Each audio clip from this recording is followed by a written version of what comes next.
Bismillahirrahmanirrahim. Assalamualaikum warahmatullahi wabarakatuh. Alhamdulillah wa bihi nasta'in. Asyhadu an la ilaha illallah wahdahu la syarika lah. Wa asyhadu anna Muhammadan abduhu wa rasuluh. Wa nusalli wa nusallim ala hadzal nabiyil karim sayyidil mursalin wa ala alihi wa sahbihi ajma'in. Amma ba'd. Ayyuhal mu'minun ittaqullah usikum wa iyaya bitaqwallah faqad fazal muttaqun. Muslimin dan muslimat, mudah-mudahan dirahmati Allah Subhanahu wa taala. Di dalam sebuah hadis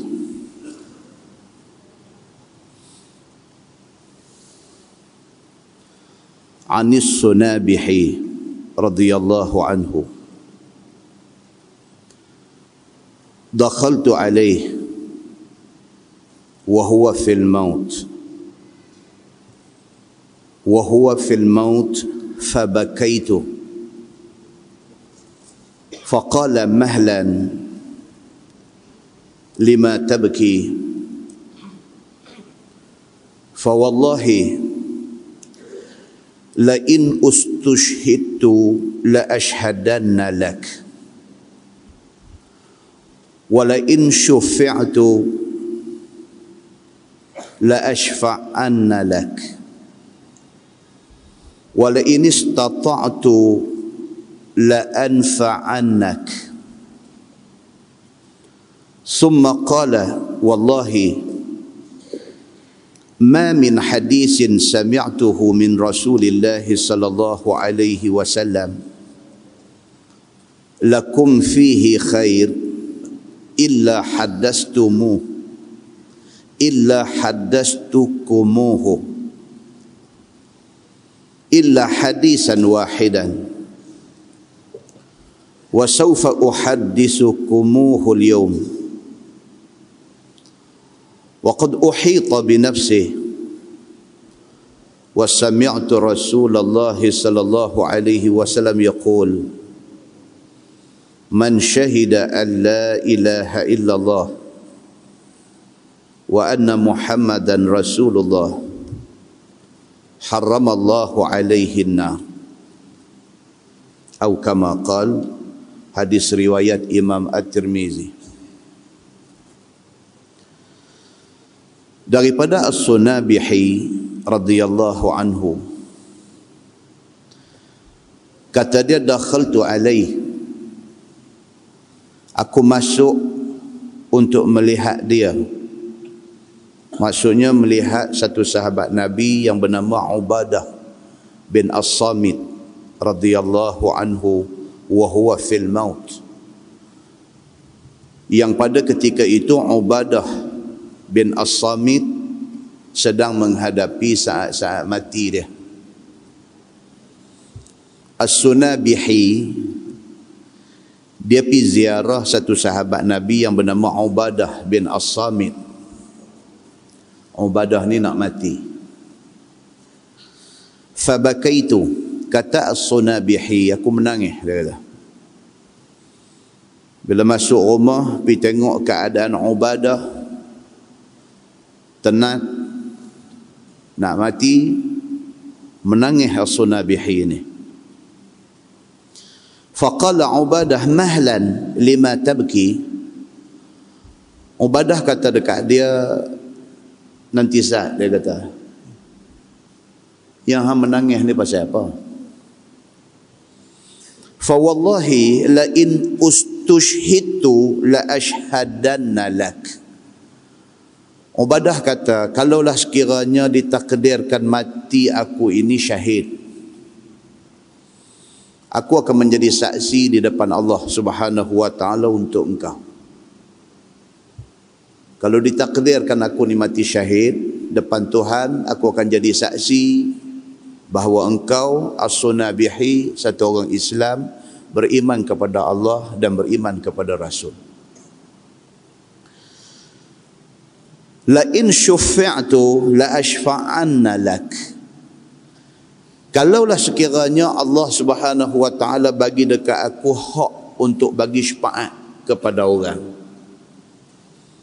Kalaulah di padang mahsyar itu aku terpilih untuk menjadi salah seorang yang boleh bagi syafaat tolong orang. La ashfa'anna lak. Dia kata aku akan pastikan salah satu syafaat pertolongan aku untuk hang. Dia kata dekat as-sunabihi. Wala in istata'tu la anfa'anna lak. Dia kata kalaulah sekiranya ni aku mampu. Kalaulah sekiranya aku ni mampu untuk buat apa-apa. La anfa'anna lak. Nescaya aku akan tolong hang. Maknanya Ubadah bin Samit ni dia cukup sayang dekat as-sunabihi ni. Dia kata aku ni kalau aku boleh buat apa pun dekat hang aku akan buat. Kalau aku mati syahid depan Allah aku akan jadi saksi kata hang orang yang beriman kepada Allah. Kalau sekiranya Allah bagi aku salah seorang yang boleh bagi syafaat tolong orang di mahsyar esok, hang salah seorang yang aku akan bagi syafaat. Kalaulah Allah Subhanahu wa taala bagi dekat aku apa-apa kemampuan boleh tolong hang, aku tentu tolong hang. Summa qala, kemudian kata Ubadah bin Samit, dia kata wallahi ma min hadisin sami'tuhu min Rasulillah sallallahu alaihi wasallam lakum fihi khairun illa haddathtukumuhu. Dia kata demi Allah, kalau sekiranya aku ada dengar apa-apa hadis daripada Nabi sallallahu alaihi wasallam yang hadis tu bagus, boleh bagi manfaat dekat hang, aku tentu cerita semua. Kalau sekiranya aku ada ingat, kalau sekiranya aku ada dengar, kalau sekiranya aku ada tahu apa-apa hadis daripada Nabi, tentu aku akan bagi tahu dekat hangpa semua. Aku bukan manusia yang bila ada ilmu aku simpan ke aku. Tapi aku tentu akan bagi tahu dekat semua orang. Illa hadisan wahidan, melainkan ada satu lagi yang aku tak cerita dekat hangpa. Dia kata. Sebelum ni kalau aku tahu 10, aku cerita 10. Aku tahu 20, aku cerita 20. Aku tahu berapa pun aku akan cerita benda yang aku tahu kepada semua orang. Tapi hari ini ada lagi satu benda yang aku duk simpan tak cerita dekat hangpa, dia kata. Wa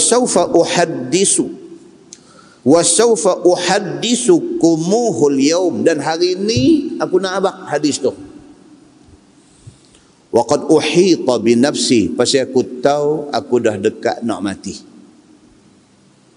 Aku tahu dah benda ni kalau aku simpan pun tak ada manfaat dekat siapa-siapa, pasal aku dah dekat nak mati. Aku nak cerita ni hak satu ni. Sami'tu Rasulullah sallallahu alaihi wasallam yaqul, dia kata aku dengar Nabi sallallahu alaihi wasallam bersabda. Nabi kata man syahida an la ilaha illallah wa anna Muhammadan Rasulullah haramallahu alaihi an-nar. Aku dengar Nabi SAW kata, barang siapa yang mengaku tidak ada Tuhan melainkan Allah dan mengaku kata Nabi Muhammad itu Rasulullah, kalau dia mempertahankan pengakuan itu sampai mati, kalau dia jadi orang Islam sampai hari habis umur dia, kalau dia satu orang manusia yang Islam dan beriman kepada Allah daripada dia kenal kalimah syahadah sampai hari dia mati, haramallahu alaihi nar, dia diharamkan Allah kekal di neraka. Muslimin dan muslimat yang dirahmati Allah sekalian, hadis itu riwayat Imam At-Tirmizi. Muslimin dan muslimat yang dirahmati Allah sekalian, pengajaran daripada hadis itu ialah yang pertama, pastikan sampailah saat kita yang paling akhir dalam hidup kita, kita Islam. Satu simple punya benda aja, tapi boleh buat ke tak boleh buat, Allah aja yang tahu. Tapi kita sedaya upaya, susah payah macam mana pun, Islam itu mesti dipertahankan. Sampailah saat akhir nyawa nak terbit, nak keluar daripada diri kita, make sure kita Islam, kita beriman kepada Allah, kita percaya kepada Allah dan Rasul, kita junjung tinggi Quran. Sampai hari akhir hidup kita, kita macam tu. Pengajaran yang kedua ialah kok mana pun kalau sekiranya kita mati sebagai orang Islam, kok mana pun kita akan masuk syurga. Kalau sekiranya Allah izinkan kita hidup sebagai orang Islam, kita mati sebagai orang Islam, kok mana pun akhir kita di syurga. Maka oleh itu pertahankanlah Islam yang Allah Subhanahu wa taala bagi ke kita pada hari ini. Dalam sebuah hadis riwayat daripada Abi Hurairah radhiyallahu anhu, anna Rasulullah sallallahu alaihi wasallam anna a'rabiyan ata an-nabiy sallallahu alaihi wasallam faqala dulluni ala amalin iza amiltuhu dakhaltul jannah. Qala an-nabi sallallahu alaihi wasallam ta'budullah la tusyriku bihi syai'an wa tuqimus salata al-maktubah wa tu'addiyaz zakata al-mafruḍah wa tasumur ramadan. قال والذي نفسي بيده لا أزيد على هذا. فلما ولى قال النبي صلى الله عليه وسلم من سره أن ينظر إلى رجل من أهل الجنة فلينظر إلى هذا أو كما قال. Hadis sahih riwayat Al-Bukhari. Daripada Abi Hurairah radhiyallahu anhu, kata dia, satu hari satu Arabi, satu Arab Badui jumpa Nabi SAW. Dia kata dekat Nabi, dia kata dulluni ala amalin iza amiltuhu dakhaltul jannah. Cuba tunjuk mai dekat aku satu amalan yang kalau sekiranya aku buat, aku dapat syurga. Qala Nabi sallallahu alaihi wasallam ta'budullah la tusyriku bihi syai'a. Nabi kata sembah Allah, abdi diri kepada Allah, jangan syirik dia dengan apa benda pun. Kalau betul hang teringin nak masuk syurga, kalau betul satu hari esok nak akhirkan kehidupan kita di dalam syurga, dia kata ta'budullah la tusyriku bihi syai'a. Sembah Allah, jangan duk syirik dia. Wa tuqimus salata al-mafruḍah wa tuqimus salata al-maktubah. Yang kedua, semayang 5 waktu jangan tinggal. Wa tu'addiyaz zakat al-mafruḍah.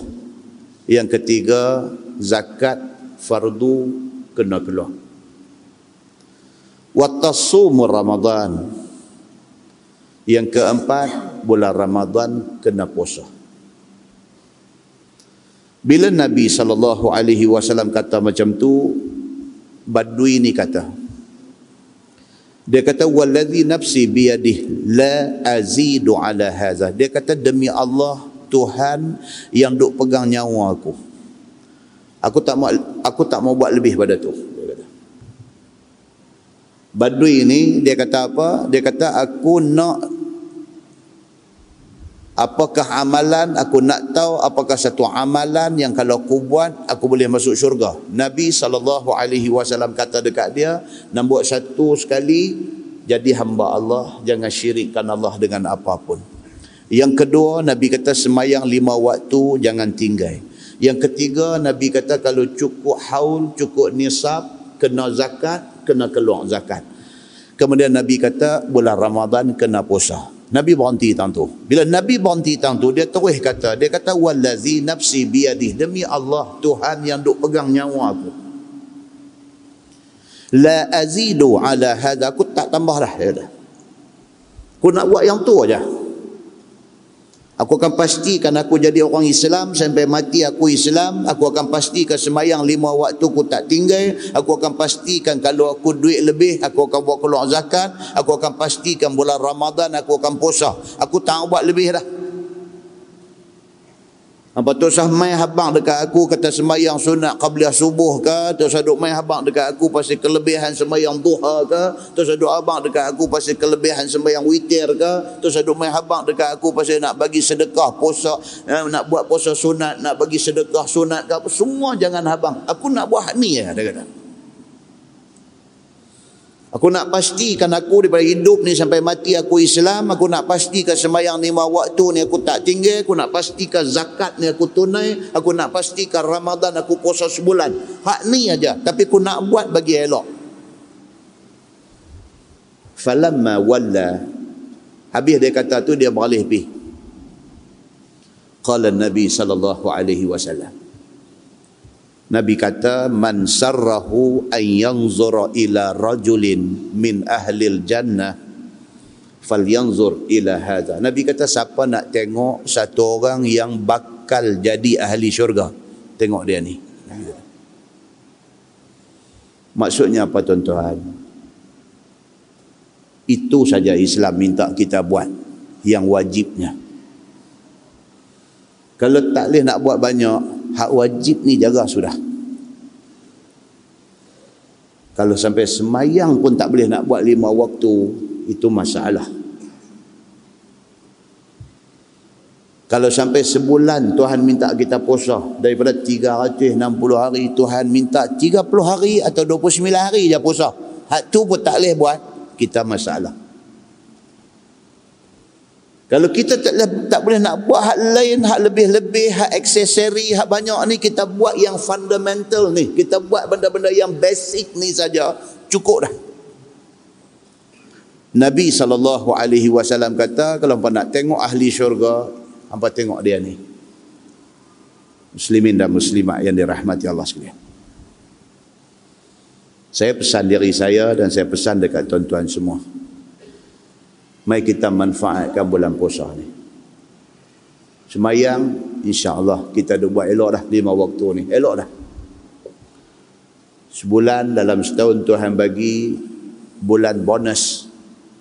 Bulan yang menjadi anugerah Allah Subhanahu wa taala, yang Tuhan menganjurkan kita supaya tak usah fikir benda lain, melainkan fikir nak buat ibadat, nak buat kebaikan saja dalam sebulan ni. Kita try tengok tahun ni. Mudah-mudahan tahun ni sebulan puasa kita ni diisi dengan ibadat dan benda-benda yang baik-baik sahaja.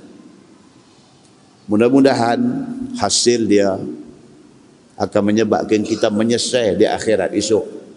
Menyesal pasal apa? Pasal kita tidak manfaatkan sebulan Ramadan ini sebelum ini. Pasal apalah aku sebelum mati dan manfaatkan Ramadan cukup-cukup 3 tahun aja. Sedangkan tahun yang selebihnya kita tak ada nak buat apa yang disuruh oleh Allah Subhanahu wa taala. Tuan-tuan, hak lepas-lepas dah. Masa dia tak boleh ghostan balik dah. Hak nak mai ke depan ni jangan kita sia-siakan. Mudah-mudahan muqaddimah itu memberi manfaat kepada kita insya-Allah. Kita menggunakan kitab Nurul Ihsan jilid 1. Nurul Ihsan jilid 1 muka surat 207. Muka surat 207. Kita masuk tafsir surah Al-Maidah Madaniyah. Tafsir surah Al-Maidah yang surah ini dipanggil sebagai surah Madaniyah. Surah turun di Madinah. Walaupun sekali lagi kita nanti tengok ada ayat di dalam surah Al-Maidah ini turun di Mekah. Walaupun dia ayat yang turun di Mekah, ayat popular, Ayat yang tuan-tuan selalu dengar ustaz-ustaz baca dalam ceramah mereka. A'udzubillahi minasyaitanirrajim. Al-yawma akmaltu lakum dinakum wa atmamtu alaikum ni'mati wa raditu lakumul islam madina. Ayat yang Allah Subhanahu wa taala buat turun sebagai satu endorsement, sebagai satu pengesahan bahawa Islam sudah jadi agama yang komplit. Islam sudah boleh dijadikan cara hidup.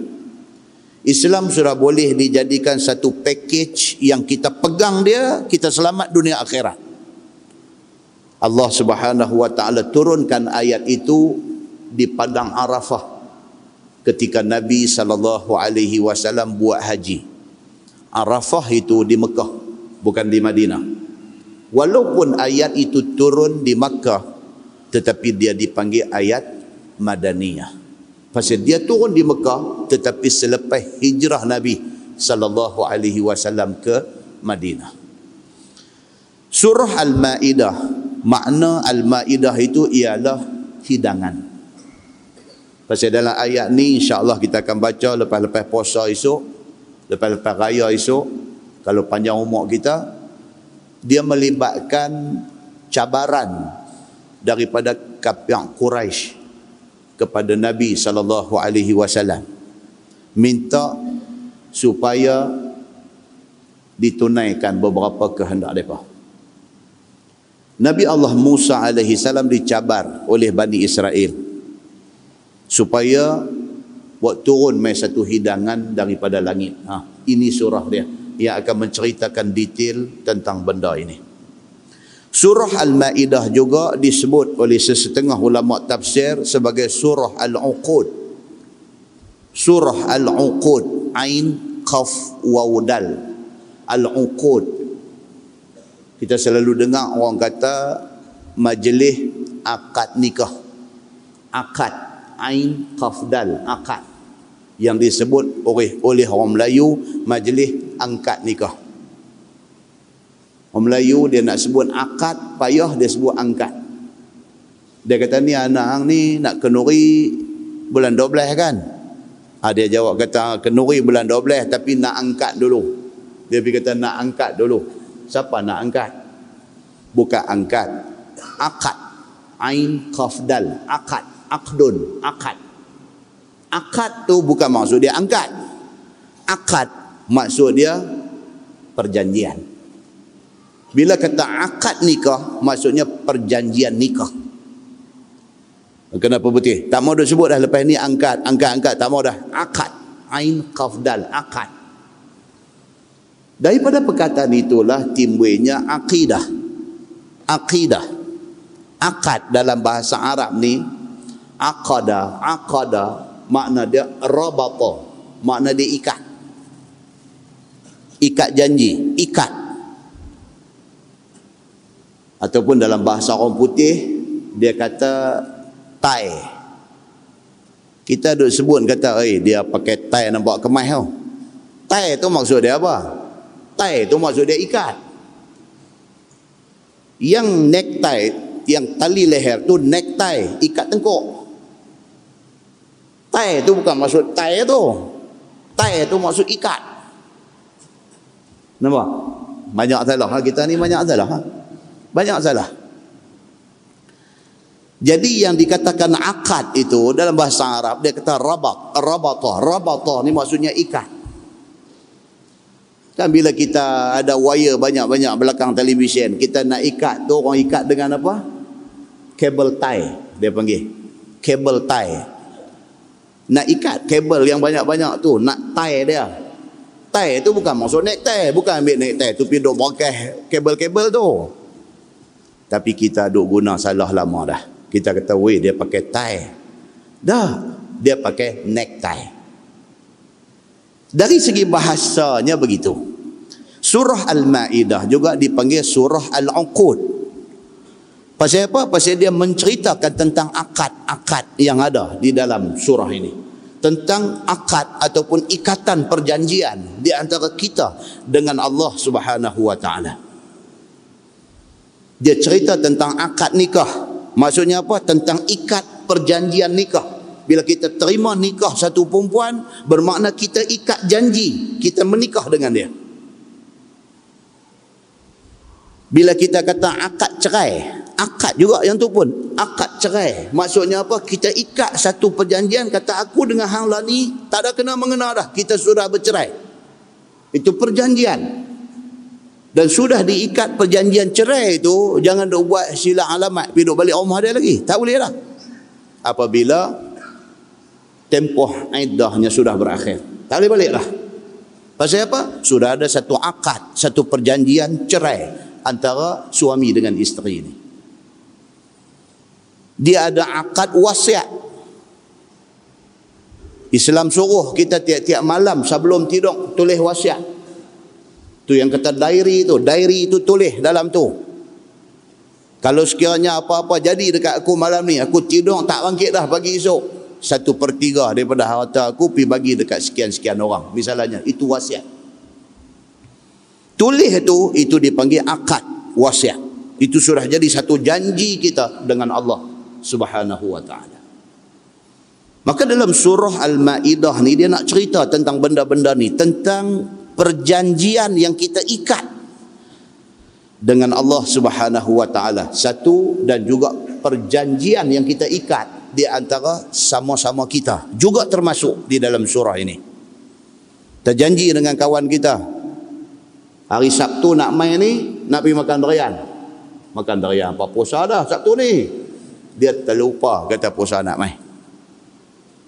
Dia pergi janji macam tu. Itu janji. Itu janji termasuk di dalam akad yang dimaksudkan oleh ayat yang kita nak baca ni. Kita dah berjanji, dah berakad dengan Allah untuk jadi orang Islam dan patuh kepada semua titah perintah dia. Masa kita duduk di alam arwah dalam perut mak kita, Tuhan dah tanya roh kita. Dia kata, alastu bi rabbikum, bukankah aku Tuhan kamu semua? Kita kata, bala syahidna, bahkan kami naik saksi. Janji kita dengan Allah masa di alam arwah tu kita tak tahu. Allah bagi tahu dekat kita dalam Quran, kata hang dulu dah berjanji dengan Allah masa di alam arwah. Bila kita baca Quran, kita tahu, oh rupanya aku dah buat janji sejak daripada alam arwah lagi. Tu hak kita tak tahu. Hak kita duk sebut hari-hari pun kita buat-buat lupa.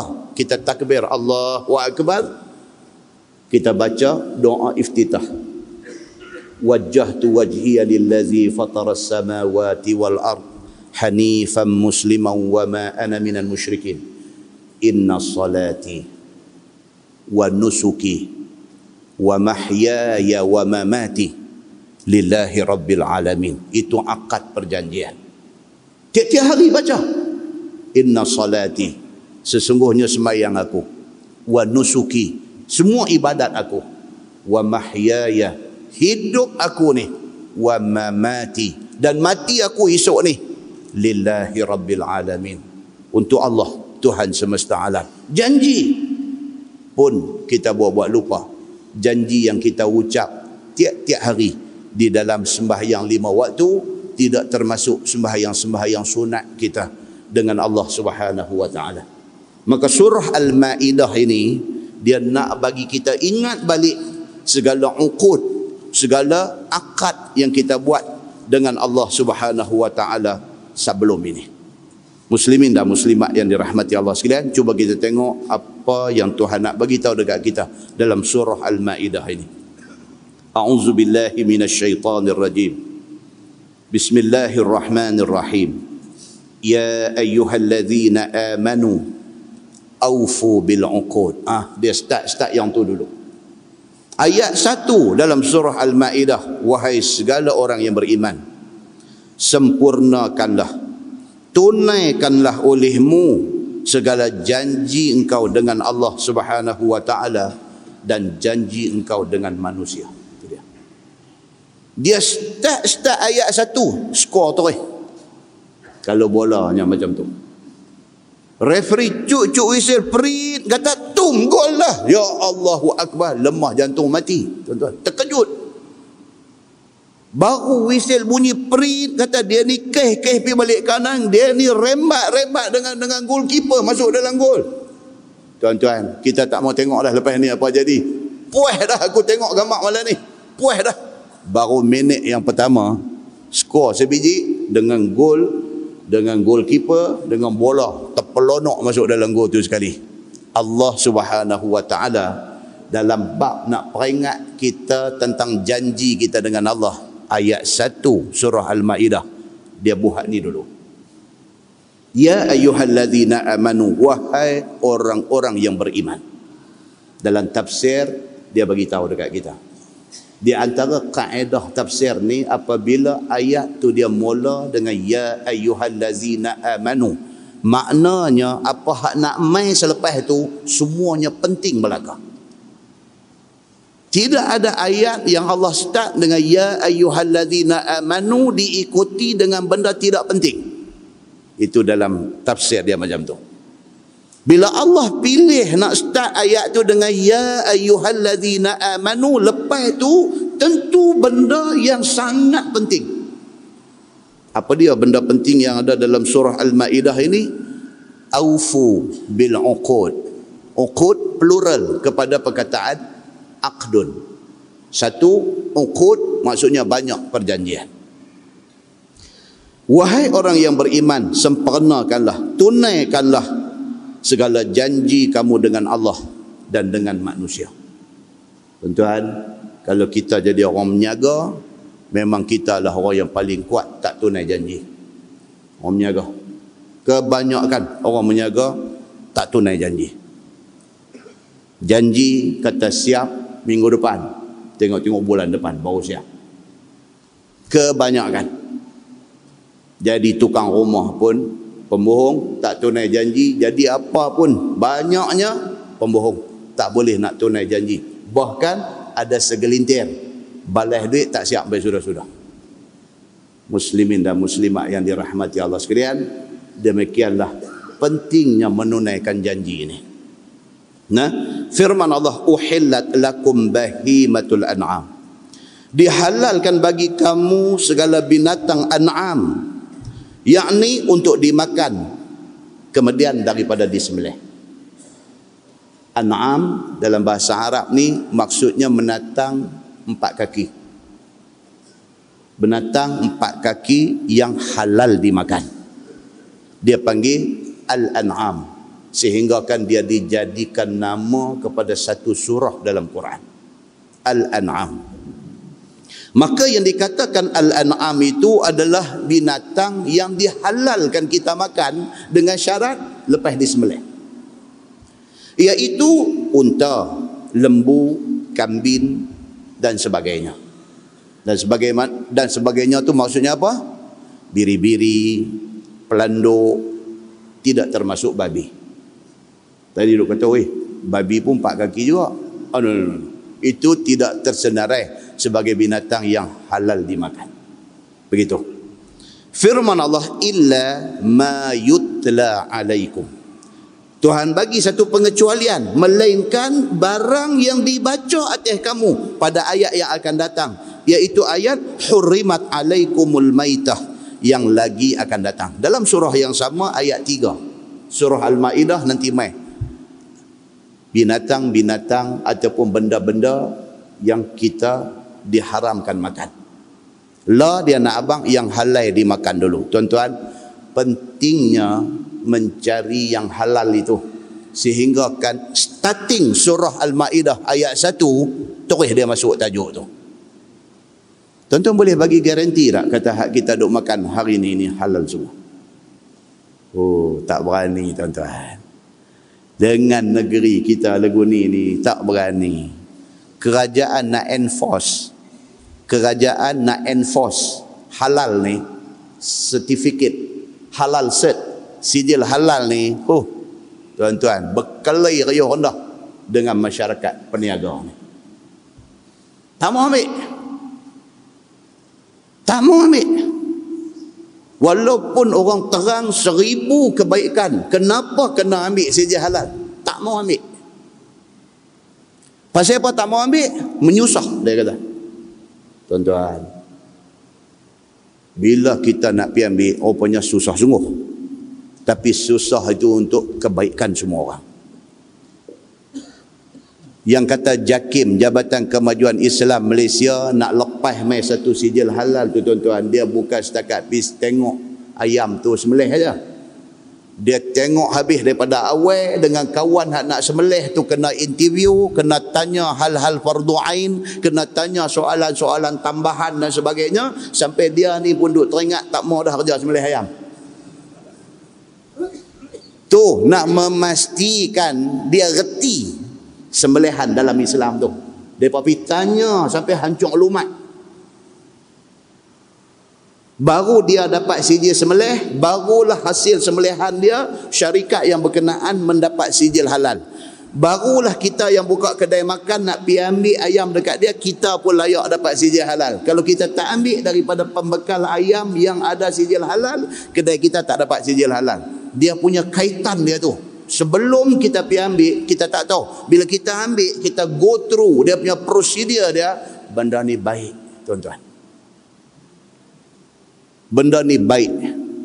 Kita duk kata kita kedai Melayu, kita duk kata kita kedai Islam. Betul hang orang Melayu, betul hang orang Islam. Ayam hang beli di mana? Betul hang orang Melayu, betul hang orang Islam. Toyu hang, kicap hang beli di mana? Betul hang orang Melayu, betul hang orang Islam. Rempah hang beli di mana? Oh, kalau hang Melayu, kalau hang Islam, kedai hang tentu halal. Oh, belum tentu tuan-tuan. Ingredient dia ambil di mana? Ingredient dia ambil di mana? Ayam dia ambil di mana? Tuan-tuan, Masjid Jelutong 2 tahun lepas ke apakah, bekas pengurusi Masjid Jelutong, Cikgu Ya kita, yang berbahagia Cikgu Ya kita, bagi tahu budak muda nak menikah pergi jumpa dia. Budak muda nak menikah pergi jumpa dia. Cikgu Ya kata, ya rasa lagu biasa tengok hang. Hang duduk tahu mana? Dia, abang, saya duduk kerja di market sekian-sekian, duduk jual ayam. Oh, Cikgu Ya kita, duduk ada lagi, tuan-tuan boleh pergi tanya dia, saya cerita ni. Oh, betul. Hang duduk, okey. Sebelum nak sign permohonan kahwin ni, Cikgu Ya tanya dia dulu, yang duk jual ni ayam siapa? Pucat muka. Dan yang duk jual ni ayam siapa? Dia takutlah pasal kau ni pengurusi masjid, dia takut kalau dia pembohong lagi lidah dia jadi keras ke apa ke. Dia kata, saya dapat haji tanya saya, abang tu ayam hak Cina punya. Ha? Hampa 3 orang budak Melayu duk menjaga di kedai tu, hampa jual ayam Cina punya. Depa duk sembelih tang mana? Cina sembelih. Tuan-tuan kalau tak percaya, boleh pergi tanya Cikgu Ya, duk ada lagi. Ketak Cikgu Ya ni kata, pasal apa? Dia pun duk beli macam tu ya. Weh, dia kata macam mana lagu tu? Oh, cikgu biasalah nak cari makan, nak hidup. Tuan-tuan boleh tak buka kancing baju, abang saya hari-hari makan benda halal? Mana kita tahu yang kita pergi beli tu benda tu halal? Pentingnya benda itulah sebab pasal apa kita sampai hari ni Yasin duk tak hafal lagi. Berserabut ni benda hak kita duk makan ni, tak tahu halal haram syubhat, tak tahu. Kita main percaya hak ada depan mata tu je. Kita pergi beli kedai dia orang Melayu, kita kira halal, kita percaya selapis tu je. Lagi dia duk ambil tang mana kita tak tahu. Maka kerana itulah sijil halal ini penting. Semua orang kena sokong ni, ambil sijil halal ni, kena sokong. Pasal apa? Pasal kita nak makan hari-hari. Muslimin dan muslimat yang dirahmati Allah sekalian. Sayanglah pasal apa? Bila mai cerita pasal sijil halal, company yang ambil sijil halal ni, semua company orang bukan Islam punya. Depa pergi ambil. Depa bukan pasal halal ni, depa pasal untung menyaga. Kita orang Islam ni duk take for granted, duk buat mudah. Tuan-tuan, ayat 1 surah Al-Maidah, Tuhan sebut yang ni dulu. Penting ke tak penting? Dua pasal. Yang pertama penting pasal apa? Pasal ayat start dengan ya ayyuhallazina amanu. Ayat kalau start dengan yang ni, hak dia nak cerita lepas tu semuanya penting. Yang kedua penting pasal apa? Pasal dia letak di ayat 1 surah Al-Ma'idah. Makna kata sangat penting. Muslimin dan muslimat yang dirahmati Allah sekalian. Firman Allah, illa yutla alaikum, melainkan barang yang dibaca atas kamu pada ayat hurrimat alaikumul maitah, diharamkan ke atas kamu makan bangkai, lagi akan datang pada ayat berikutnya. Tuan-tuan, kalau dalam kisah hak Cikgu Ya kita cerita tadi, ayam hak kita beli tu ayam apa dia panggil? Bangkai. Buat buka puasa pula, oh cantik. Muslimin dan muslimat yang dirahmati Allah sekalian. Firman Allah, ghaira muhillis sayd wa antum hurum. Hal keadaan kamu tidak menghalalkan perburuan sedangkan kamu di dalam ihram haji. Ni dia mai cerita lain pula apa? Dia nak cerita kata kita apabila masuk di dalam ihram haji tidak boleh memburu binatang. Walaupun binatang itu binatang yang halal dimakan. Tapi bila kita jadi orang yang muhrim, orang yang di dalam ihram, tidak boleh. Walaupun binatang itu binatang yang halal dimakan. Tak boleh pergi duk buru dia, tak boleh pergi duk buat apa dekat dia. Pasal kita di dalam ihram. Dia nak abang yang tu. Innallaha yahkumu ma yurid. Bahwasanya Allah Subhanahu wa taala itu menghukum dia akan barang yang dikehendakinya. Dia nak abang dekat kita kata apa? Allah Subhanahu wa taala dia nak letak hukum apa, itu dia punya suka. Kita tidak boleh query Tuhan pasal apa? Tak boleh. Pasal apa kita tidak boleh tanya Tuhan pasal apa? Pasal innallaha yahkumu ma yurid. Allah dia menghukum mengikut kehendak dia. Kalau dia jadikan sembelih binatang itu peraturan untuk hampa makan, itu kehendak dia, hampa kena ikut. Pasal apa? Pasal dia Tuhan. Kita jadi bapa dalam rumah pun kita boleh cengeng, tuan-tuan. Kita jadi bapa dalam rumah. Kita kata dekat anak dia, kita kata dekat anak kita hak perempuan ni, kakak, ayah mau kakak start daripada form 1 ni pergi sekolah pakai tudung. Anak kita boleh tak tanya kat kita, dia kata, bapa, pasal apa saya kena pakai tudung? Boleh tanya tak? Boleh, tapi kena backhand satu. Pasal apa? Pasal satu Tuhan suruh, yang kedua aku bapa hang. Aku bapa hang. Hang duk hidup selama ni pun aku duk belah hang. Hang duk hidup selama ni pun aku susah payah cari rezeki bagi makan dekat hang. Kalau aku kata aku mau lagu tu, hang kena buat lagu tu. Pasal aku bapa hang. Nama pun bapa. Nampak? Ini Allah Subhanahu wa taala. Kalau Allah tentukan satu hukum, siapa kita nak pergi tanya Allah pasal apa, pasal apa? Muslimin dan muslimat yang dirahmati Allah sekalian, maka Allah buat main ayat ni, ayat yang cukup cengeng dan tegas. Tuhan kata apa? Innallaha yahkumu ma yurid. Bahwasanya Allah Subhanahu wa taala itu menghukum ia akan barang yang dikehendakinya. Apa dia nak dijadikan hukum, benda itu menjadi hukum.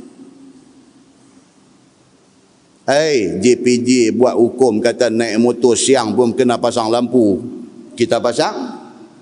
Pasal apa? Kalau tak pasang kena saman. JPJ siang naik motor suruh pasang lampu. Kalau dulu bateri motor boleh tahan 2 tahun baru tukang. Lah ni lagu duk main 6 bulan kena tukang. Pasal apa? Siang, terang, menderang, rembang ni duk pasang lampu. Pasal apa? Itu peraturan. Kalau kita tanya, JPJ kata aku punya suka. Kalau kau nak buat macam mana pun. Aku kata kena pasang-pasang. Hang tak pasang salah. Dia kata. Dia buat peraturan. Dia kata kena pakai helmet. Hang tak pakai helmet. Salah. Kalau manusia buat undang-undang pun kita lenggak, kita jadi susah. Allah Subhanahu wa taala Tuhan Rabbul Alamin. Bila dia buat peraturan, kita boleh ke pergi tanya dia? Muslimin dan muslimat yang dirahmati Allah sekalian.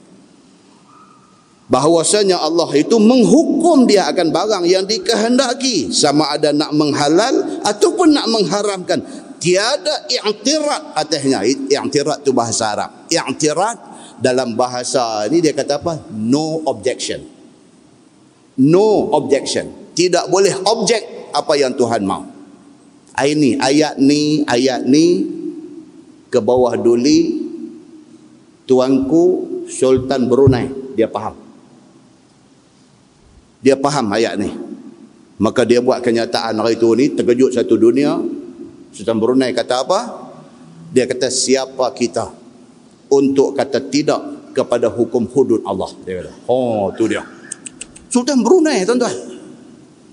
Tuhan bagi dekat dia kekayaan macam tu punya hebat. Dia takut kepada Allah Subhanahu wa ta'ala. Berbanding dengan kita ni, selipar pun kalah lain-lain sebelah-sebelah. Nak buat samsing dengan Tuhan. Muslimin dan muslimat yang dirahmati Allah sekalian. Pasal apa? Pasal dia dah beritahu Allah Subhanahu wa ta'ala ni, innallaha yahkumu ma yurid. Dia menghukum mengikut kehendak dia. Kalau dia mau kita dipatuh kepada hukum hakam yang ditentukan oleh dia, kita kena patuh. Cakap banyak tak boleh. Tuan-tuan, apa hikmah, apa falsafah di sebalik hukum Islam ni? Apa falsafah dia? 5 aja. Satu, dia kata apa? Hifzuddin. Hukum Islam ini untuk pelihara agama kita. Maka daripada situ timbul hukum ke atas orang yang murtad. Nabi kata apa? Man baddala dinah faqtuluh. Siapa yang tukang agamanya daripada Islam, dia pergi tak kira agama apa, faqtuluhu. Nabi kata bunuh dia. Hukum murtad. Tujuan dia apa dia? Nak memelihara akidah orang Islam. Kita tak berasa benda tu sedih, sehinggalah satu hari anak kita yang kita sayang ni balik-balik mai dia kata, ayah, saya nak kahwin dengan satu orang bukan Islam, saya nak keluar Islam. Tuan-tuan, masa tu tuan-tuan nak kata apa? Terbelalak biji mata, ayak liok turun merambu di mulut ni. Nak kata apa dekat anak kita ni? Dia kata, ayah, saya tak peduli ayah suka ke tak suka, ayah setuju ke tak setuju, saya cuma nak habaq dekat ayah. Saya dah jatuh cinta dengan dia ni. Dia bukan orang Islam. Ayah, saya akan keluar Islam. Tuan-tuan nak kata apa? Wal'ayazubillah. Minta Allah jauh kita daripada malapetaka ini. Hari ni tak kena kat kita, tak kena dekat anak kita. Kita bercakap ni tak sayang akidah, bercakap. Satu hari kena dekat kita. Tuan-tuan, terandai pergi ke dinding, nak cakap tak boleh. Anak yang beranak mai, hari beranak kita bang di telinga dia. Daripada kecil kita piduk kerja susah payah bagi susu minum dekat dia, kita tumpah kasih sayang dekat dia. Daripada hari dia umur sehari sampai hari ni umur dia 23, tiba-tiba dia bercakap dekat kita, dia tak mau agama kita. Mendidih darah, tuan-tuan. Tapi apa kita boleh buat? Maka di sinilah Islam mai dengan undang-undang dia, apa dia? Undang-undang yang nak memelihara agama, hifzuddin. Dia mai hukum ke atas orang yang murtad.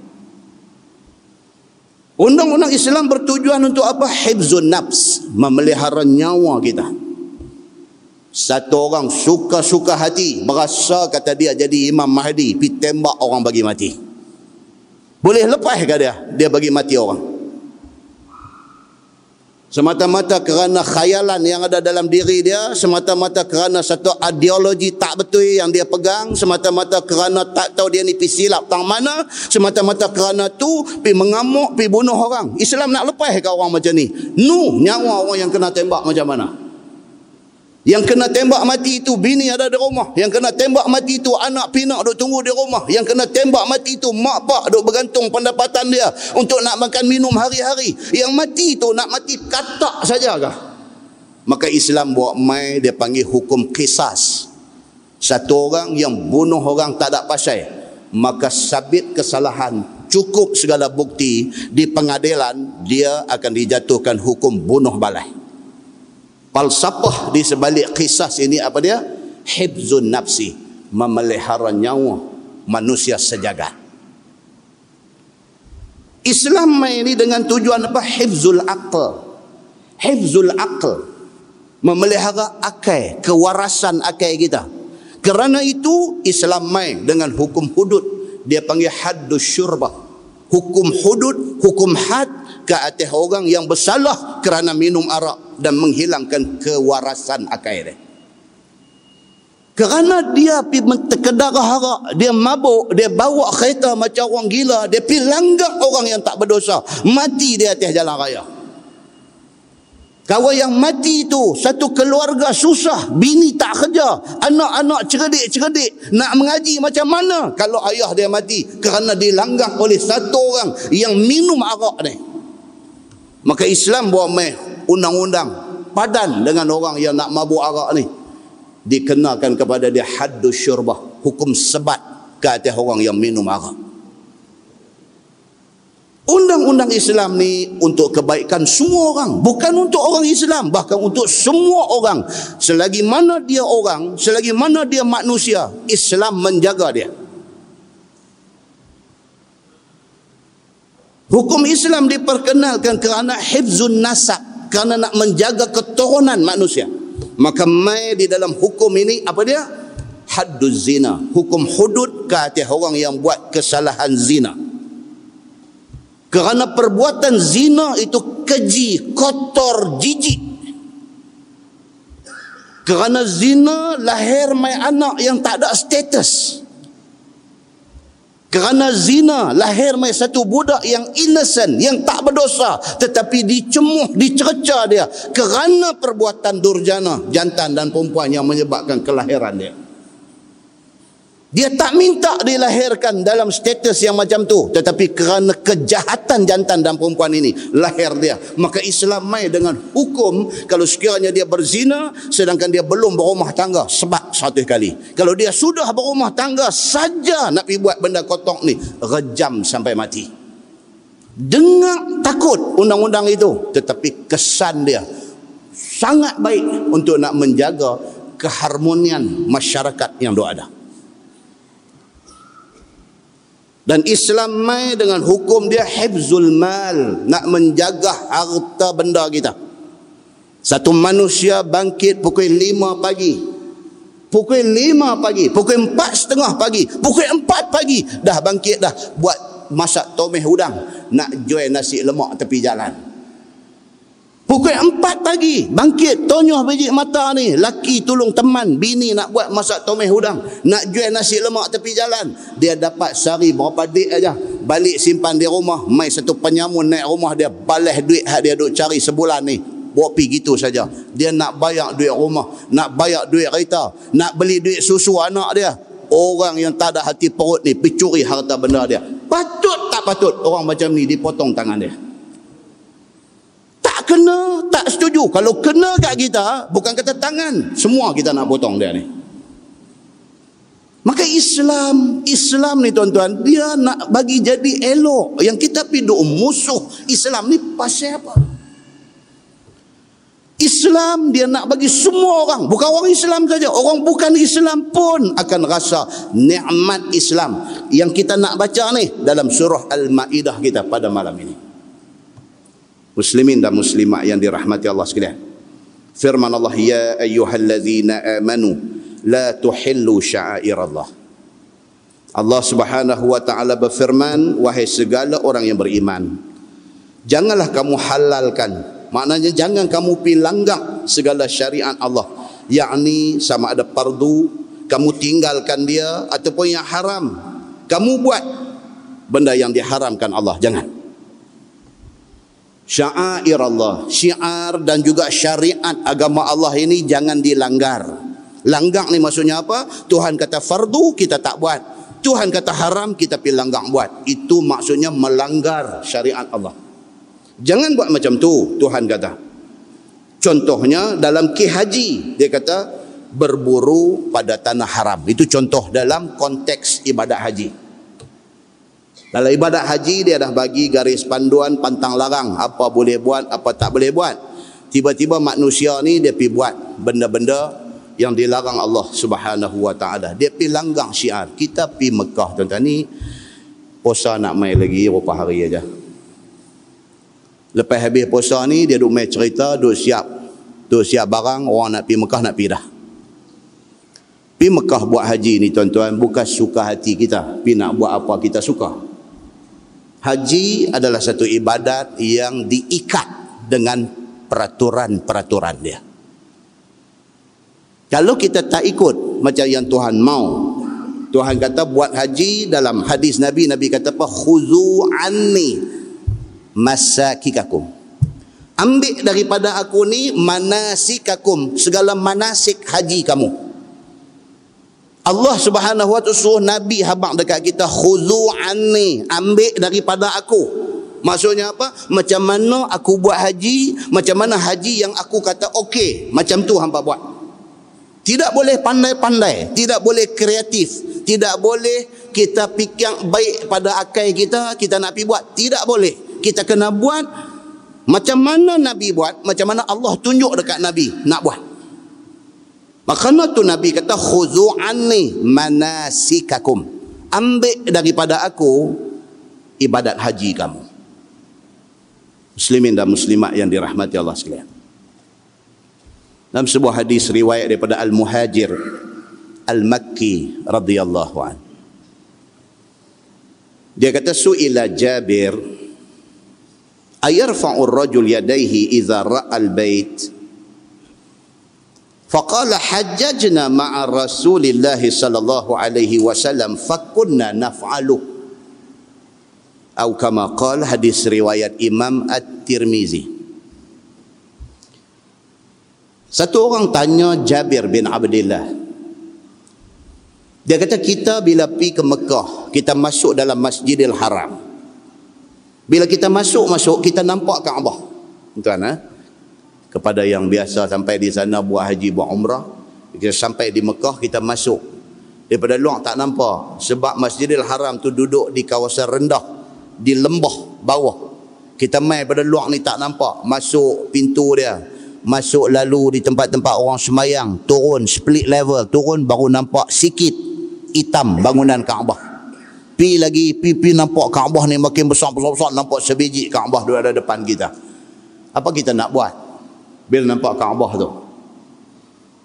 Nak terpa pi duduk tanduk dinding Kaabah ke apa nak buat? Nak buat apa? Nak buat apa tu Nabi bagi tahu nak buat apa.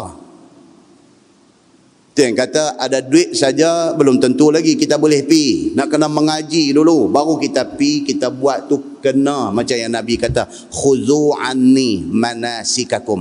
Ambil daripada aku cara ibadat haji kamu. So satu orang jumpa Nabi, dia kata jumpa Jabir bin Abdullah sahabat Nabi, dia kata ayarfa'ur rajul yadayhi idza ra'al bait. Adakah kita ni bila masuk dalam Masjidil Haram nampak Kaabah, adakah kita disuruh angkat tangan untuk nak berdoa apabila nampak Kaabah? Faqala, kata Jabir, dia kata hajjajna ma'a Rasulillah sallallahu alaihi wasallam fakunna naf'alu. Kami pergi buat haji sama dengan Nabi. Jabir kata, tengok sahabat tuan-tuan, sahabat Nabi, orang hebat, tak berani nak bagi pendapat sendiri dalam hal ibadat ini. Refer balik kepada Nabi. Hajjajna ma'a Rasulillah sallallahu alaihi wasallam. Kami pergi buat haji sama dengan Nabi sallallahu alaihi wasallam, fakunna naf'aluh. Kami buat benda tu. Bila masuk nampak Kaabah, kami angkat tangan dan berdoa. Kami buat tu pasal apa? Pasal kami pergi haji sama dengan Nabi. Nabi pun buat, kami pun buat. Kami buat, Nabi tak tegur. Kata Imam Nawawi rahimahullah, di dalam syarah Muslim, dia kata Imam Syafi'i kata sunat angkat tangan dan berdoa. Dalam nak mentafsirkan hadis tu, Imam Syafi'i kata apa? Kalau kita sampai di Mekah, kita masuk dalam kompleks Masjidil Haram, kita nampak aja Kaabah, kata Imam Syafi'i sunat kita angkat tangan dan berdoa. Kata Imam Syafi'i, mintalah apa sahaja, tetapi Imam Syafi'i kata satu jangan lupa, minta Allah ampun dosa kita. Nak minta apa? Minta. Nak minta, ya Allah bagilah murah rezeki, ya Allah bagilah aku sihat, ya Allah bagilah rumah tangga aku bahagia, ya Allah. Nak minta apa? Minta. Imam Syafi'i kata, tapi satu yang aku nak pesan, jangan lupa. Apa dia? Minta supaya Allah ampun dosa kita. Jadi cerita bila masuk di dalam komplek Masjidil Haram, bila mata kita kata terpaku di dinding Kaabah, angkat tangan doa tu, itu pandai-pandai ke ataupun itu sunnah Nabi? Sunnah Nabi sallallahu alaihi wasallam. Itu yang kata ibadah. Ibadah kita tak boleh pandai-pandai. Kita kena tengok Nabi sallallahu alaihi wasallam habaq macam mana. Kita kena buat macam yang Nabi habaq. Ni dalam bab manasik haji ni. Dalam sebuah hadis riwayat daripada Az-Zubair bin Arabi radhiyallahu anhu, dia kata anna rajulan sa'ala ibn Umar an istilamil hajar faqala ra'aitu an-nabi sallallahu alaihi wasallam yastalimuhu wa yuqabbiluhu faqala ar-rajul ara'aita in ughlibtu alayhi ara'aita in zuhimtu faqala ibn Umar ij'al ar-ra'aita bil Yaman ra'aitu Nabi sallallahu alaihi wasallam yastalimuhu wa yuqabbiluh atau kama qala, hadis riwayat Imam At-Tirmizi. Satu laki-laki tanya kepada Abdullah bin Umar bin Al-Khattab, anak Sidina Umar Al-Khattab, nak tanya tentang cerita Hajar Aswad ni, tentang Al-Hajarul Aswad ataupun Hajar Aswad ni. Bila kita berpeluang sampai di tepi Kaabah, sampai dekat Hajar Aswad ni, kita nak buat apa? Adakah kita nak pergi istilam? Istilam maksudnya pegang, sentuh. Ataupun kita nak ronot pergi cium Hajar Aswad tu, apa yang kita nak buat? Tuan-tuan, kita tengok orang ni macam-macam cara orang buat. Ada yang ambil sapu tangan lagu duk lap satu macam ya. Lepas tu baru kucup. Kita duk tengok daripada jauh, awak dia ni Saudi upah suruh pergi lap Hajar Aswad. Apa yang dia pergi lap baru kucup? Tanya dia. Dia kata, saya bukan apa Ustaz, saya pasal mata saya tengok, dia kata. Ada yang pergi jilat pun ada Hajar Aswad tu. Jadi saya nak kucup ni, saya lap dulu. Takut saya pergi kena ayat liang daripada ni leceh, dia kata. Oh, kita pun nak kata apa? Oh, macam kita tak nak tengok. Dan yang Nabi SAW suruh ni apa dia? Kata Abdullah bin Umar bin Al-Khattab, dia kata ra'aitu Nabi SAW yastalimuhu wa yuqabbiluh. Anak Sidina Umar Al-Khattab, dia kata yang aku tengok, dia kata Nabi bila sampai dekat Hajar Aswad, Nabi istilam, Nabi pegang dan Nabi kucuk. Aku tengok Nabi buat macam tu, aku buat macam tu, dan aku habang dekat hampa kena buat macam tu. Habis cerita. Cakap banyak tak mau, cerita panjang tak mau. Cerita dia, aku tengok Nabi buat macam tu, macam mana Nabi buat, aku buat. Macam mana yang aku tengok Nabi buat, aku mau hampa buat. Faqala ar-rajul, ada satu laki-laki pula, banyak akai. Dia kata, ara'aita in ghulibtu alaih. Dia kata, apa pendapat hang kalau sekiranya aku dapat peluang sampai di depan Hajar Aswad, tiba-tiba ghulibtu alaih, tiba-tiba aku ditewaskan. Berebut nak pergi kucum tu, kau main semua jenis belajar tomai tak putih limau punya geng, dua datang tu. Siku lah dengan lutut naik lah dengan lagu karate atas tengkok lah penuh nak kucup Hajar Aswad tu. Sampai keadaan macam tu. Dia kata, apa pendapat hang kalau sekiranya aku dah sampai di depan Hajar Aswad, tiba-tiba ghulibtu alaih, tiba-tiba aku ditewaskan di situ. Lepas tolak aku pergi kelain ke apa ke macam mana?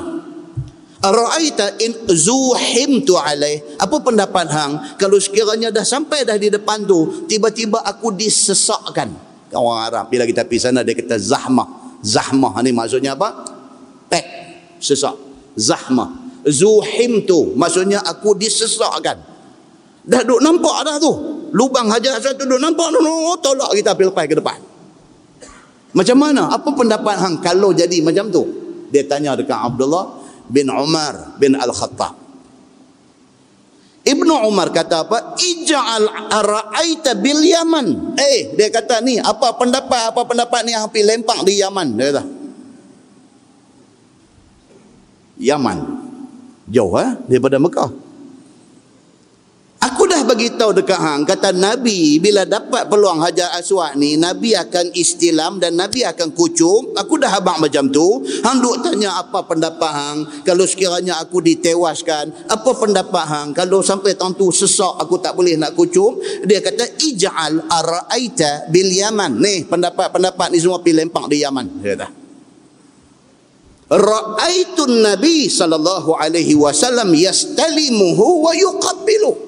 Aku habaq kat hang, kata aku tengok Nabi istilam dan kucuk. Macam mana Nabi buat, kita buat. Tak usah cakap banyak. Saya kata sahabat Nabi dia tak mau nak sabut kepala otak. Nabi buat lagu tu, kita buat. Boleh buat, tak boleh tak apa. Jangan duk pergi reka kot lain. Pasal apa ni hadis ni main lagu ni? Pasal apa tuan-tuan? Pasal geng ni banyak lu ada dalam masyarakat hari ni. Tanya ni, ya Allahu Akbar. Lagi seminggu nak main puasa dia main dah. Dah ustaz, saya betul-betul nak dengar ustaz kata, betul-betul tarawih ni 11 ke 20? La ilaha illallah. Tak habis lagi tajuk tu. Allahu Akbar. Dah ustaz, betul-betul nak tanya ustaz. Betul-betul tanya ustaz.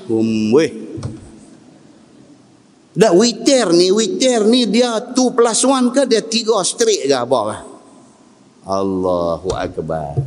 Yang duk mengajak lama dah duk bagi tahu macam mana dengar yang tu pi buat sudah lah. Tu duk tanya bagi banyak-banyak. Yang ni yang Abdullah bin Umar bin Al-Khattab marah ni, dia kata apa? Ij'al ara'aita bil Yaman. Ni du ara'aita apa pendapat yang ni hampir tinggal di Yaman. Ni aku nak abakkan hak Nabi buat. Hang boleh buat, hang buat. Sudah, tak mau cakap banyak. Pasal apa tuan-tuan? Pasal hal ibadah kena ikut Nabi. Very easy to understand. Senang nak faham. Baik. Dalam sebuah hadis riwayat daripada Kasir bin Jumhan radhiyallahu anhu, kata dia, ra'aitu bin Umar yamshi fi sa'i fa qultu lahu atamshi fi sa'i baina Safa wal Marwah. Qala bin Umar la in sa'aitu laqad ra'aitu Rasulullah sallallahu alaihi wasallam yas'a wa la in mashaitu laqad ra'aitu Rasulullah sallallahu alaihi wasallam yamshi wa ana syaikhun kabir, atau kama qala, hadis riwayat Imam At-Tirmizi. Lagi sekali satu tabi'in nama dia Kasir bin Jumhan, dia tanya anak Sayyidina Umar ni, dia kata ra'aitu bin Umar yamshi fi sa'i fa qultu lahu, dia kata aku pi buat haji, pi buat umrah, aku tengok anak Sayyidina Umar ni, Abdullah bin Umar bin Al-Khattab ni, aku tengok dia ni masa sa'i Safa Marwah. Masa sa'i aku duduk tengok dia, nampak dia berjalan. Maka Kasir, satu tabi'in, dia tanya kepada Ibnu Umar, dia kata atamshi fi sa'i baina Safa wal Marwah. Dia pergi tanya, dia kata hang antara Safa dengan Marwah hang berjalan ke? Hang tak lari ke? Dia pergi tanya. Kata Abdullah bin Umar, anak Sayyidina Umar, dia kata la in sa'aitu laqad ra'aitu Rasulullah sallallahu alaihi wasallam yas'a. Kalau hang tengok aku lari, maknanya di tempat aku lari itu aku tengok Nabi lari, maka aku lari. Wala in masyaitu laqad ra'aitu Rasulullah sallallahu alaihi wasallam yamshi. Tapi kalau hang tengok aku mai satu tempat aku berjalan, aku berjalan tu pasal apa? Pasal aku tengok Nabi di tempat tu, Nabi berjalan. Wa ana syaikhun kabir. Abdullah bin Umar bin Al-Khattab, anak Sayyidina Umar, dia kata apa? Wa ana syaikhun kabir. Aku sudah tua hari ini. Hang nak tanya aku boleh habang. Aku dah cukup masak dah tentang ibadat dalam Islam ini. Aku dah cukup tua. So, sebahagian umur aku dengan Nabi sallallahu alaihi wasallam. Hari ni aku dah tua dah. Aku dalam umur tua aku ni, aku nak buat macam mana Nabi buat. Cerita dia apa tuan-tuan? Bila kita sampai di sana, kita ditakdirkan Allah Subhanahu wa taala sampai di Mekah, di Madinah ni, buat apa pun macam yang Nabi habang. Jangan duk memandai. Macam tu. Muslimin dan muslimat yang dirahmati Allah sekalian. Inilah spirit yang dibawa oleh surah Al-Maidah dekat kita. Dia nak abang apa? Ikut macam mana yang disuruh oleh Allah dan Nabi sallallahu alaihi wasallam. Firman Allah, ya ayyuhallazina amanu la tuhillu sya'airallah. Wahai segala orang yang beriman, jangan kamu langgar segala syariat Allah, yakni yang fardu kamu pi tinggal dan yang haram kamu pi buat. Contohnya berburu di tanah haram. Jangan. Buat according to agama punya teaching. Begitu. Wala syahrul haram, dan janganlah kamu menghalalkan bulan-bulan haram dengan perang padanya. Yang yang kita baca dalam kuliah bulan lepas. Bulan-bulan haram ada berapa? 4. Apa dia? Zulqa'dah, Zulhijjah, Muharram, Rajab. Dalam 4 bulan ni dia panggil bulan haram. Islam kata apa? Elakkan daripada berlaku perang dalam bulan itu. Maka pastikan kita patuh kepada perintah itu. Firman Allah, walal hadiah, dan tiadalah mengganggu, menghalal, yakni mengganggu binatang yang dihadiah pada tanah haram. Ni binatang dia panggil al-hadiah ataupun dia panggil al-qalaid. Kan dulu zaman Nabi sallallahu alaihi wasallam daripada Madinah mai ke Mekah nak buat haji. Bawa siap dah binatang yang nak dikorbankan. Bawa binatang tu dia panggil al-hadiah. Al-hadiah, hadiah ni makna dia apa? Makna dia hadiah lah. Tak payah duk fikir bagi susah-susah. Hadiah, Arab pun panggil hadiah juga. Al-hadiyu ataupun al-hadiah dalam ayat yang kita baca ni dia kata apa? Walal hadiah. Binatang hadiah. Maksudnya apa? Kita pergi sembelih korban itu sebagai hadiah kita. Atas perintah Allah kita sembelih ni untuk dihadiahkan kepada orang-orang miskin yang ada di sana.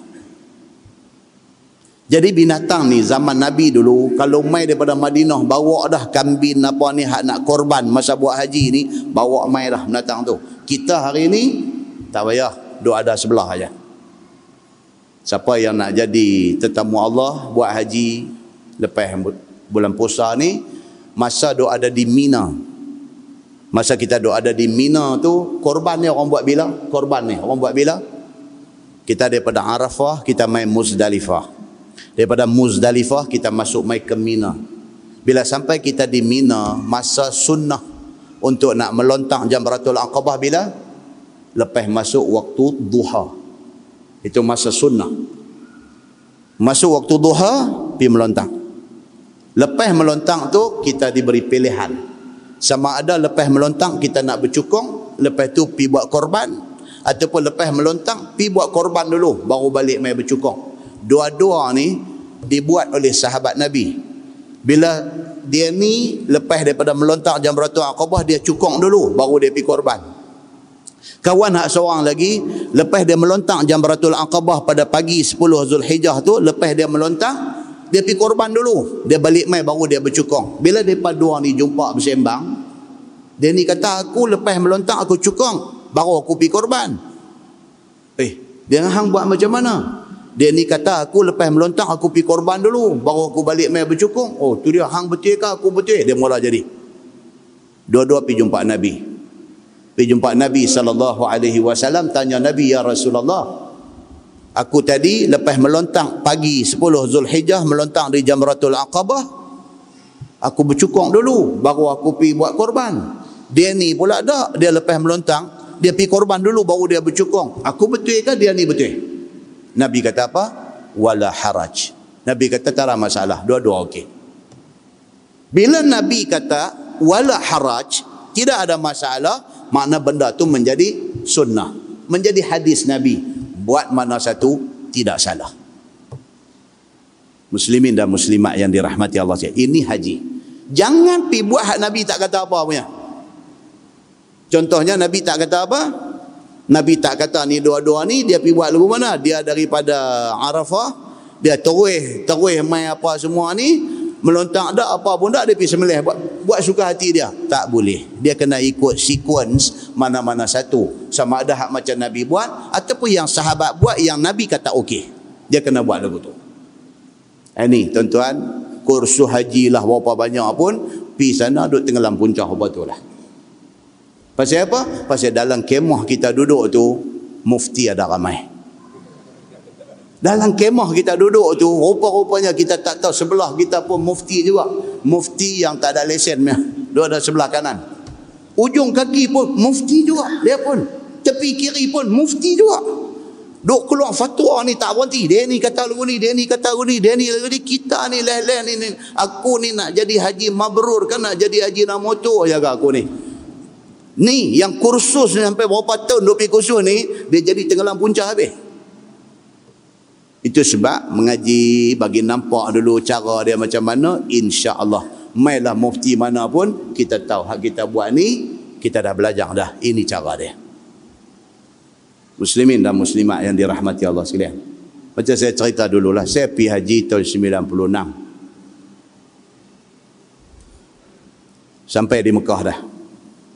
Saya buat haji tamattu'. Sampai di Mekah, saya pun turun pergi tawaf, saya sa'i, saya tahallul. Khalas. Saya pakai baju singlet, pakai apa semua, relax, kira nak tunggu hari wukuf. Selesai dah. Saya punya hal tamattu' ni selesai dah, umrah sudah settle. Ada satu sahabat ni, dia dengan bawa abang dia tua berumur dengan apa-apa semua. Abang dia sampai-sampai buka kain ihram, buh kain pelikat, buh baju pagoda, bagus dia duduk sandak dalam bilik. Saya tanya dia, saya kata, abang buat haji apa? Dia kata main buat haji. Nampak ketang dah. Dah saya kata, abang pergi tawaf dah lagi? Dia kata orang ramai sangat saat-saat lagi. Tahu dah, qasad. Memang qasad. Dia baru sampai daripada Madinah, dia masuk mai dengan kain ihram, dengan apa, dia tawaf sa'i apa pun dia tak buat, dia dah masuk kain pelikat dengan baju pagoda. Saya duduk nampak dia ni memang nampak tak boleh, cari adik dia. Adik ni pun apa semua balik mai dengan kain ihram lagi, naik dengan apa mango lasi semua duk jalan. Saya kata dekat dia, you buat haji apa? Dia kata main buat haji lah, ni musim haji dia kata.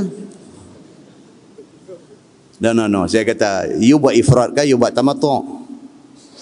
Cantik lah, pergi kena sebilik dengan ustaz, boleh bincang lah, dia kata. Elok buat mana, dia kata. Tak takut tuan kita dengar. Maknanya hang dekat miqat tadi ni, hang niat apa? Hang niat nawaitul umrah ke, hang niat nawaitul hajj ke apa? Hang niat apa ni tadi ni? Dia kata tak apa, kita boleh bincang lah. Hak mana elok, dia kata, ustaz bagi tahu, kami ikut lah. Ni memang Allah bagi ni, duduk sebilik dengan ustaz. Oi, punggah tuan-tuan. Punggah. Tak, saya kata, nak start kok mana pun jadi tak tahu dah kita ni. Saya kata kat dia, tadi masa di miqat tadi ni, niat macam mana? Dia ada. Tadi dia faham atas baik, saya ikut lah. Dia kata. Yalah. Dia faham macam mana tadi atas baik tadi? Apa tadi? Dia abang tadi itulah, macam kita ada kursus haji itulah, dia abang macam tu.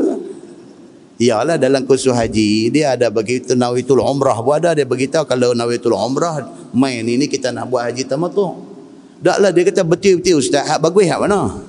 Dia duduk kosot lagi tuan-tuan. Kita nak pecah belah.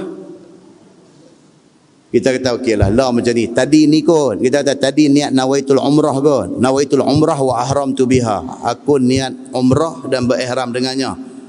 Dia kata macam tu. Itu dia panggil haji tamattu', kata dia. Yang tu dia panggil haji tamattu'. Haji tamattu', you kena buat apa? Kata you kena turun pi, you kena tawaf 7 pusingan, you kena sa'i, lepas tu you potong rambut. Okey, you dah tahallul daripada umrah you. Dia kata orang ramai lagi. Dah lah, ramai tu bab lain. Saat lagi you pergi buat yang tu. Selesai you punya umrah. Okey, abang you buat apa? Dia ni masalah. Saya memang daripada awal saya tengok bawa dia di rumah cerita tu pula. Tuan-tuan, cerita ni nak abang apa tuan-tuan? Jangan buat main-main dengan ibadat ni, pasal dia membawa implikasi hukum yang sangat leceh. Sangat leceh. You buat betul, you buat tak betul ni, dia bukan habis tang tu. Dia cerita dia panjang. Itu baru permulaan, baru lepas niat ihram, baru masuk Mekah dah duk buat cerita kartun dah. Belum cerita ni saat lagi kita nak pergi di Arafah. Di Arafah nu macam mana duduk di Arafah dengan kain ihram dua helai, kain pinggang satu, kain atas bau satu. Saat lagi nak pergi pancung dia dengan pancung ayak dia pun macam-macam. Saat lagi kita pergi buang ayak, basuh-basuh dia merecik kena kain ihram kita. Kain ihram kita jadi kain yang mutanajis, kain yang kena najis. Kain tu dah tak boleh bawa pergi tawaf dah tu. Pasal apa? Pasal merecik ayak yang kita buang ayak di. Saat lagi dengan kain tu juga dia mai di Mekah, dia pergi tawaf rukun dengan kain tu juga. Tawaf rukun dalam keadaan kain dia kena najis. Tawaf tak sah. Bila tawaf tak sah ni, dia tidak tahallul sani. Dia melontang Jamratul Aqabah tak apa, pakaian kena najis ke, tak ada ayat semayang ke, tak apa. Dia bercukong, benda yang kedua dia buat untuk nak tahallul sani, tak apa, tak ada ayat semayang, pakaian hang najis macam mana pun tak apa. Dua benda tu hang tahallul awal, tapi still tak lepas lagi. Tahallul sani tak lepas lagi. Tahallul sani ni nak kena tawaf rukun. Tawaf rukun tu nak kena pakaian kita bersih daripada najis. Pakaian hang masa duduk di Arafah tadi merecik kena macam-macam dah. Hang tawaf saat lagi tu dalam keadaan kain ihram hang dah terpercik kena najis. Hang tawaf tu tak sah. Bila tawaf tak sah, dia tak tahallul sani. Bila tak tahallul sani, balik mai dengan serban apa, dengan apa, dengan jubah labuh, dengan apa, sampai di sini dia bersama dengan isteri dia haram. Pasal dia tak tahallul sani. Tu sampai bila tu dia nak dengan bini dia duduk tak boleh tu, pasal dia tak tahallul sani. Kerana satu kelalaian dia di benda ni dalam ibadat haji ini, selekoh-selekoh maut dalam ibadat haji. Simple punya benda ya. Kain aja kena, sudah kena najis, kerana tu aja ibadat hang sangkut habis. Muslimin dan muslimat yang dirahmati Allah sekalian, inilah yang kita duk baca ni, dia nak bagi tahu buat ibadat ikut macam mana yang Allah dan Rasul bagi tahu, mesti berasaskan ilmu. Maka dia mai di sini, dia kata apa? Dia kata pi Mekah buat haji ni, di antara benda ni dia kata walal hadiah, dan janganlah kamu ganggu binatang yang nak dihadiahkan di tanah haram. Binatang tu kalau kita hari ni duk ada di Mina, kita jalan sikit pi, dia ada satu tempat kita boleh pilih binatang mana kita nak buat korban. Kita pilih yang ni, kambing kibas ni, tanya dia berapa, dia kata 500 rial, 600 rial, buat keluar duit bagi kat dia 600 rial. Ini saya punya korban. Tunggu tengok dia sembelih. Dia sembelih darah mercik itu, Allahu Akbar, satu korban kita buat. Itu yang cantiknya.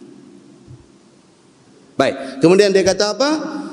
Walal qalaid, dan jangan ganggu qalaid, yakni binatang yang digantung pada leher daripada kayu tanah haram, supaya aman daripada gangguan orang.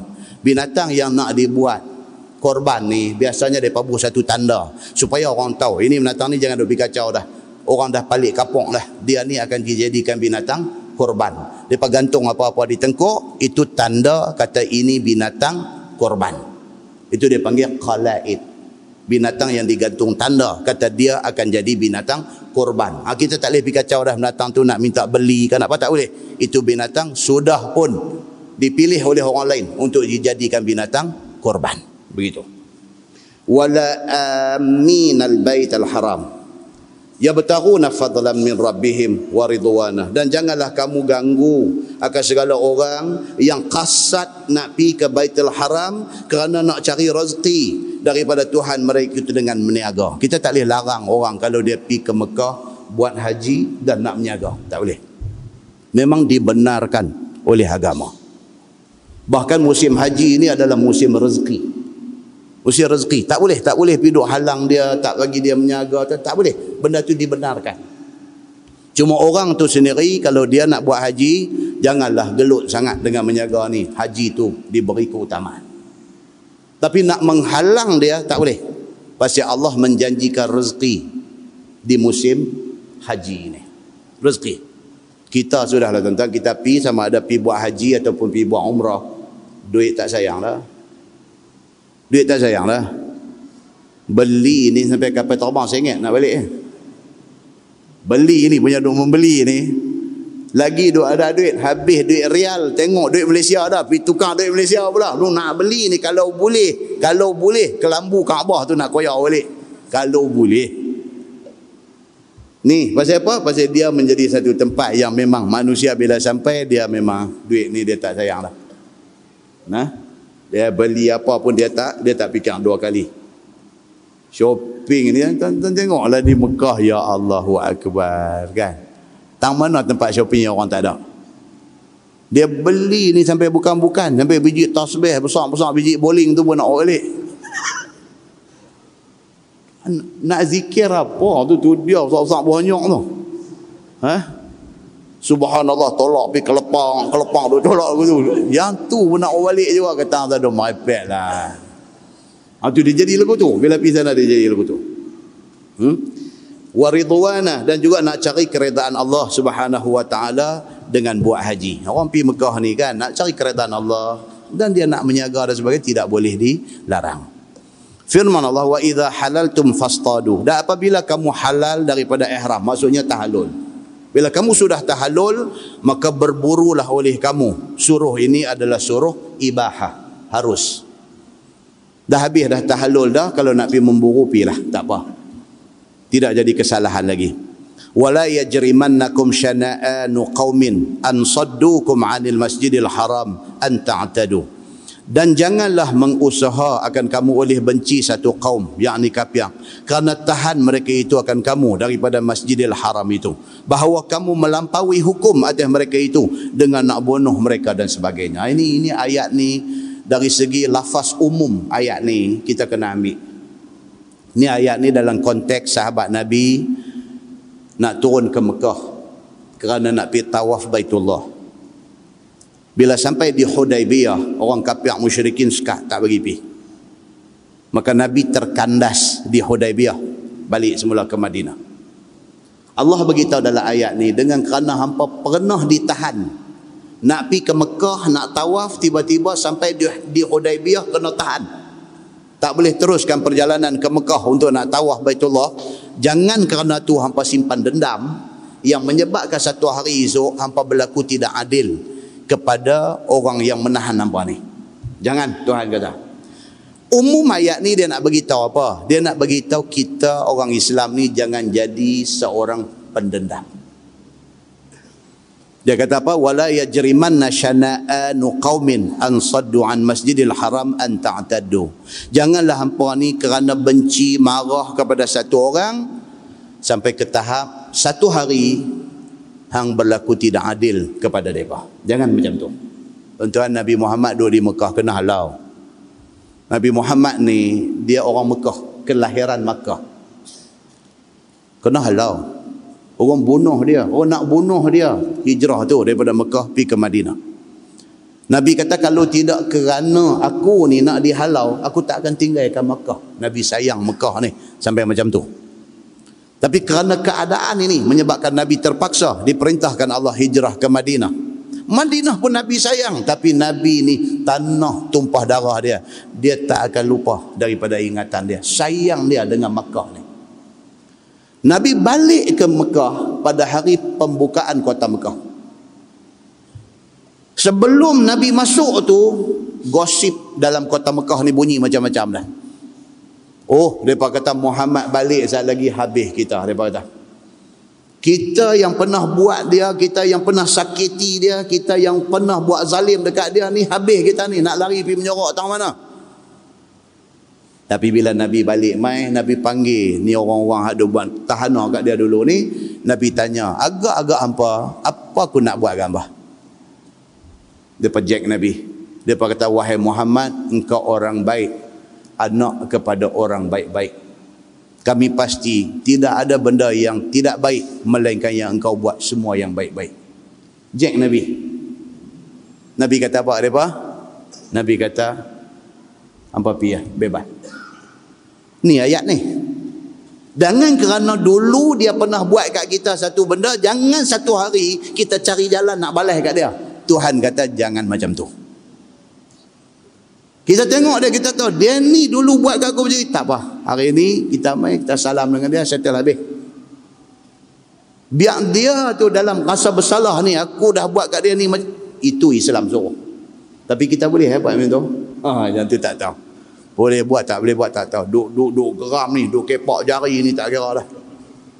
Aku abang betul, aku dapat, aku memang tak lepas ada ni. Itu kita. Inilah ayat ni habuan kita ni. Kau abang betul, dapat kat aku memang kena dia ni. Aku tak akan lupa, mati aku pun aku tak lupa apa yang dia buat aku. Itulah kita. Dan inilah ayat dia yang Allah Subhanahu wa taala pesan, jangan kita jadi macam tu. Firman Allah, wa ta'awanu 'alal birri wat taqwa, dan tolong-menolonglah kamu atas kerja kebajikan dan takut kepada Allah. Wala ta'awanu 'alal ismi wal 'udwan, dan janganlah tolong dalam perkara maksiat dan juga melangkah hukum Allah, permusuhan. Benda baik pi tolong, benda tak baik jangan terlibat. Itu yang agama kata, wattaqullah, dan takutlah olehmu akan Allah dengan mengikut segala suruhnya. Innallaha syadidul iqab, bahawasanya Allah Ta'ala itu sangatlah keras seksanya ke atas orang yang menyalahi hukumnya. Wallahu a'lam. Lepas ini insya-Allah kita masuk hurrimat alaikumul maitah waddam walahmal khinzir. Lepas ini dia akan masuk cerita diharamkan kepada kita makan bangkai. Diharamkan ke atas kita makan bangkai, makan darah, dan juga makan daging babi. Kan saya pernah cerita dulu, satu orang dia tanya saya, dia kata, Ustaz, apa faedah Tuhan pergi buat babi ni? Oi, dia tanya lagu tu. Oi, kacau je kan, orang tak pernah tanya. Apa faedah Tuhan dia pergi buat babi ni? Dia kata, nama pun babi, binatang kita ni makan, bukan takat makan tak boleh. Dia tadi kami duduk sembang teh cerita ni, minggu lepas dekat Lebuh Raya, dekat Juru, lori babi terbalik. Tak kekarut negara yang kata Malaysia negara Islam ni, babi terbalik atas Lebuh Raya.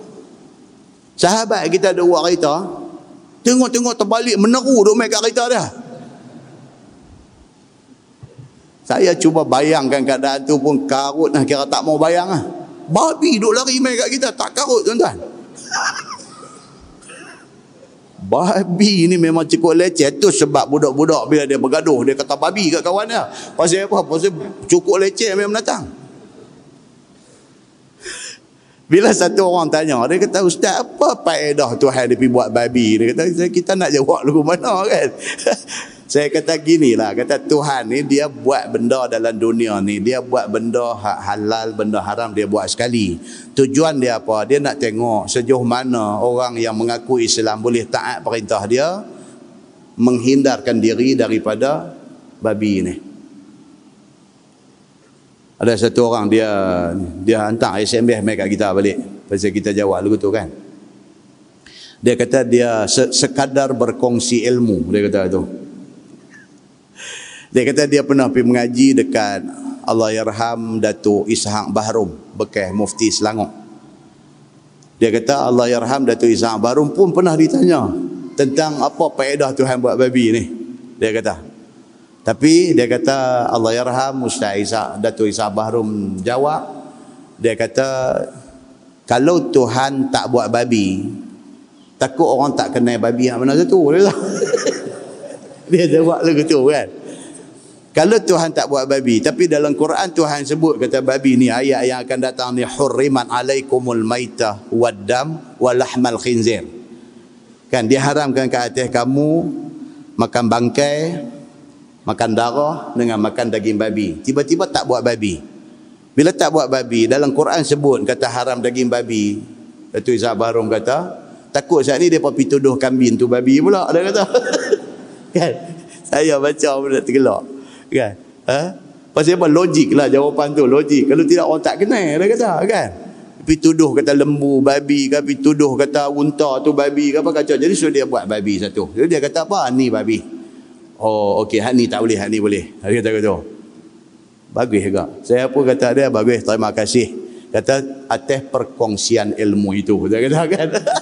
Betul juga lah kan.